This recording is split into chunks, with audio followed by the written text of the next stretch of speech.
हमारे साथ मौजूद हैं सोशल एक्टिविस्ट, राइटर और कहें तो कई प्रतिभा के धनी ग्लैडसन डुंगडुंग जी हमारे साथ मौजूद हैं। इन दिनों इनकी कई बातें चर्चा में हैं। क्या इसमें कितनी वास्तविकता है वो हम इनसे जानने और समझने के लिए इनसे आज बातचीत करेंगे। सबसे पहले सरना धर्म कोड की मांग शुरू हो गई है, फिर से एक बार जंतर मंतर तक जाने की बात हुई है। इसको किस रूप में देख रहे हैं? लेकिन जो एक कमी दिखी है इसमें, लोगों का जो एक समूह होना चाहिए वो कहीं ना कहीं कम दिखता है। इसको किस रूप में देखते? पहले तो आपको जोहार, आपके दर्शकों को भी जोहार।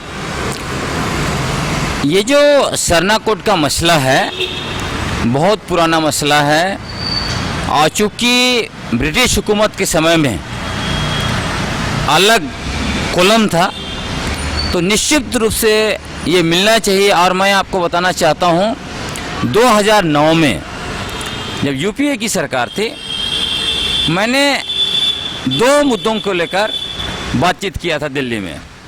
एक बात तो संविधान का जो मसौदा था उसका अनुच्छेद 13(5) में एबोरिजिनल और आदिवासी शब्द था, तो मैंने कहा था कि उसको फिर से उसमें वापस डाला जाना चाहिए क्योंकि अनुसूचित जनजाति का कोई मतलब नहीं बनता है। और मरंग गोमके जयपाल सिंह मुंडा ने बहुत स्पष्ट कहा था कि हम आदिवासी हैं और हमारे लिए दूसरा शब्द नहीं चाहिए। तो उसमें जो है कि कांग्रेस के वरिष्ठ नेता माननीय दिग्विजय सिंह, उन्होंने कहा था या तो संभव है संविधान का संशोधन करना पड़ेगा, तब मैंने कहा इसको कीजिए। और दूसरी बात मैंने उनको कहा कि आदिवासियों का अलग धर्म कोड होना चाहिए। तब उस मसले पर उनका कहना यह था कि यदि इसको देश भर में देखेंगे तो आदिवासियों के बीच में 84 प्रकार का पंथ है।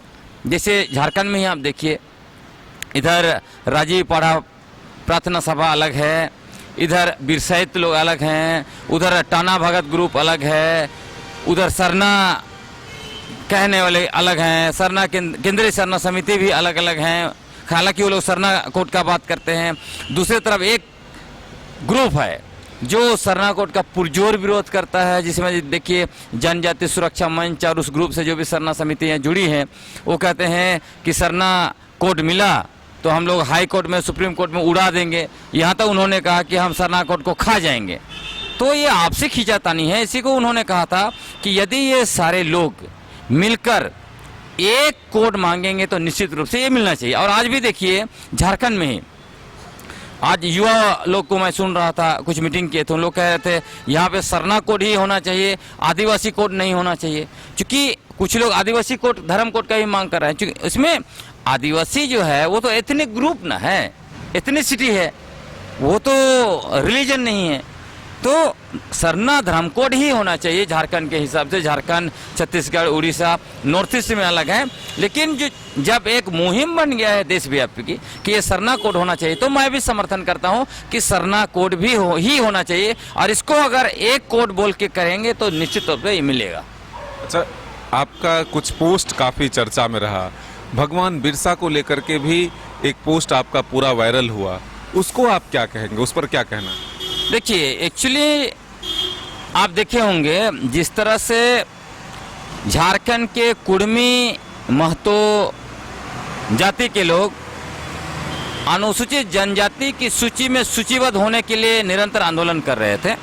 और उन दिनों आप देखिएगा जो उसका विरोध कर रहे थे हमारे तरफ से, तो दोनों ग्रुप के बीच में गाली गलौज ही चल रहा था। और कुड़मी महतो ग्रुप के नेता, बुद्धिजीवी और सामाजिक अगुवा वो लोग दावा कर रहे थे कि उनका दावा था 1931 की जनगणना में उनको जो है कि प्रिमिटिव ट्राइब का दर्जा मिला था। ऐसे ऐसे बहुत सा चीज़ें, मतलब बेबुनियाद तथ्य, आपका फर्जी नैरेटिव और झूठा इतिहास पेश कर रहे थे।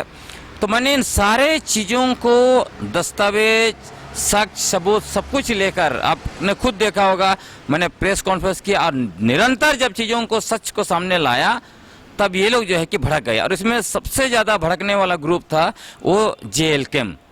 चूँकि JLKM को मैंने स्पष्ट कहा कि ये लोग जो है कि झारखंडी पार्टी होना चाहते थे, झारखंडी नेता होना चाहते थे, इन्होंने अपने आप को कुर्मी महतो पार्टी और महतो नेता बना दिया। तो ये लोग मेरे से बहुत ज़्यादा इनका खुन्नस हो गया। तो इनका ही सोशल मीडिया ग्रुप मैं निरंतर देख रहा हूँ, क्योंकि उनका जो मैसेज जो देते हैं ना, मैसेज बनाते हैं, उसका पैटर्न देखिए, चारों तरफ से ऐसे लाइनिंग करके। तो उनका पूरा एक तरफ से देखिएगा तो जेल कैम आज की तारीख में पूरा यूट्यूबर्स का पार्टी बन गया है।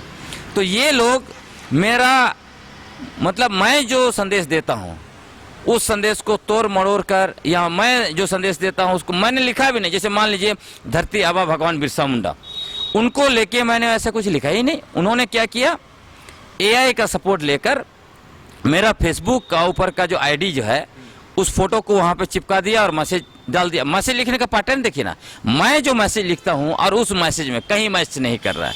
और बहुत लोग सवाल भी उठा रहे हैं। तो वो लोग, चूंकि मैं डायरेक्ट अटैक कर रहा हूँ, सच्चाई के साथ हूँ, सच ला रहा हूँ, उनको बेपर्दा कर रहा हूँ, तो वो लोग मुझे बदनाम करने के लिए ये किया। और दूसरा ये भी किया, जो मैंने हमारे उरांव समुदाय के भाई बहन उन लोगों को मैंने नहीं कहा। मैंने जो खासकर झारखंड में सरना ईसाई के नाम पर मुर्गा लड़ा रहे हैं, यहाँ पे नफरत फैला रहे हैं, जिनको मैंने जो खासकर उन आरएसएस कायम से आते हैं, बीजेपी कायम से आते हैं, उनको मैंने निशाना बनाते हुए कहा था ये धांगर लोग हैं।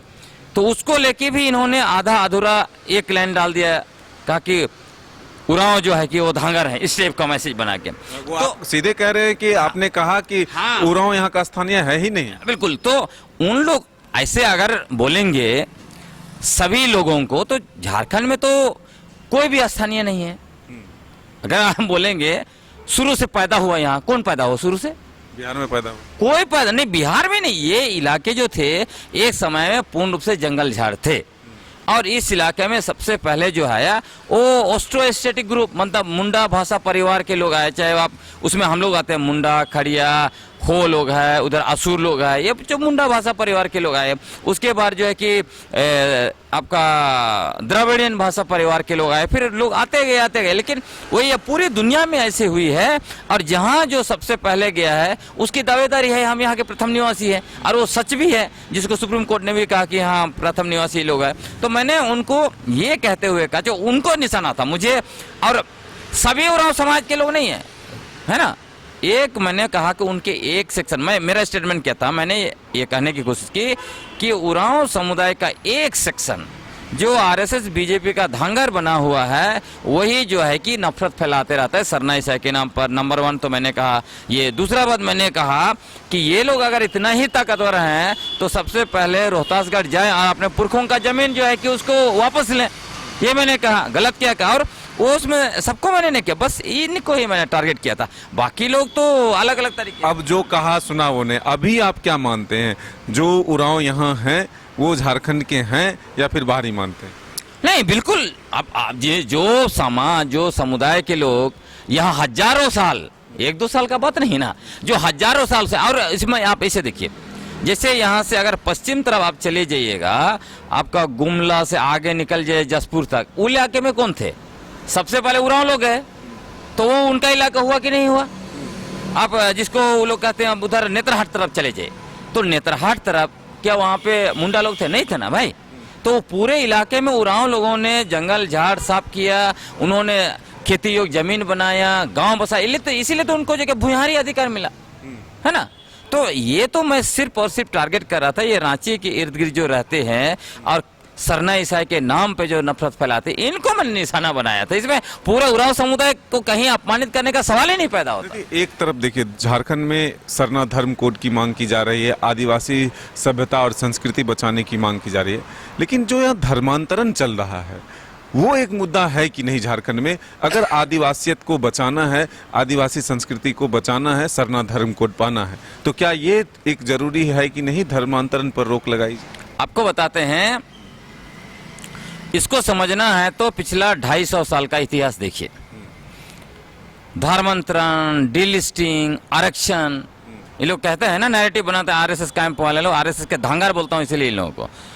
वो लोग कहता है कि हमारा आरक्षण फलाना खा रहा है, चिलाना खा रहा है, इनका डिलिस्टिंग होना चाहिए, ये धर्मांतरण है। और आजकल तो ये भी बोला जाता है कि धर्मांतरित ईसाइयों को डिलिस्ट करो, जो यहाँ पे झारखंड का ही मान लीजिए, देश का नहीं बात करते हैं, झारखंड में जितना भी लोग ईसाई धर्म को मानता है, क्या सभी लोग अनुसूचित जनजाति की लिस्ट में सूचीबद्ध है क्या?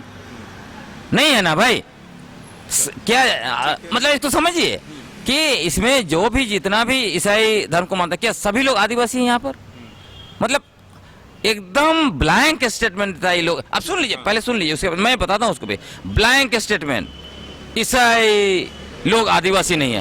कौन बोला आपको ईसाई लोग आदिवासी है? भाई आदिवासी का एक छोटा सा 15%, 15.5% आदिवासी लोग है, वो ईसाई धर्म को मानता है ना। तो आंट संट नैरेटिव उसी तरह जो है कि धर्मांतरित। अरे भाई आप अपना मांग तो स्पष्ट कीजिए, उनको कहना चाहिए जो आदिवासी ईसाई धर्म को मानता है उनका डिलिस्टिंग होना चाहिए, ये ना बोलना चाहिए। आप तो इसके ये बोल के आप सारे का सारे ईसाई को टारगेट कर रहे हैं। आपका ये कहना है। हाँ, उसके बाद मैं आपको बताता हूँ, पिछला मैंने कहा 250 साल का इतिहास देखिए। क्या 250 साल के इतिहास में अगर पिछला 75 साल का ही इतिहास काट के देखें तो चूंकि आरक्षण 75 साल के अंदर में संविधान बना तब आया, तो इसमें कब आदिवासियों का मुद्दा बना आरक्षण? कब था आरक्षण? कभी नहीं रहा है। डिलिस्टिंग आदिवासियों का मुद्दा नहीं है, आरएसएस का मुद्दा है। आरक्षण आरएसएस का मुद्दा है। तीसरी बात आपको मैं बताता हूँ, ये जो धर्मांतरण, ये कभी आदिवासियों का मुद्दा नहीं रहा। आपको बता रहा हूँ, जब संताल हुल हुआ है ना, लोगों ने मुझे बताया कि तब भी कुछ लोग ईसाई धर्म को अपनाए होते। अगर संताल हुल में सरना ईसाई के नाम पर लड़ाई लड़ते तो क्या अंग्रेज को वहां से वो लोग चुनौती दे सकते? नहीं दे सकते। घर रहने का मकान भर नहीं, ये खुशियों की तिजोरी है। दरवाजे पर दस्तक देता पड़ोस, खिड़कियों से उमड़ आता आसमां, तारों में उलझी ऐसी ना जाने कितनी दास्तां। कहती हैं चले डायमंड सिटी, एक सफर हम सफर के साथ अपने घर तक। Diamond city, life long bonding, 500 से ज्यादा खुशहाल डायमंड परिवार। जल्दी करें, सिर्फ 200 फ्लैट बाकी। आज ही बुक करें अपना आशियाना।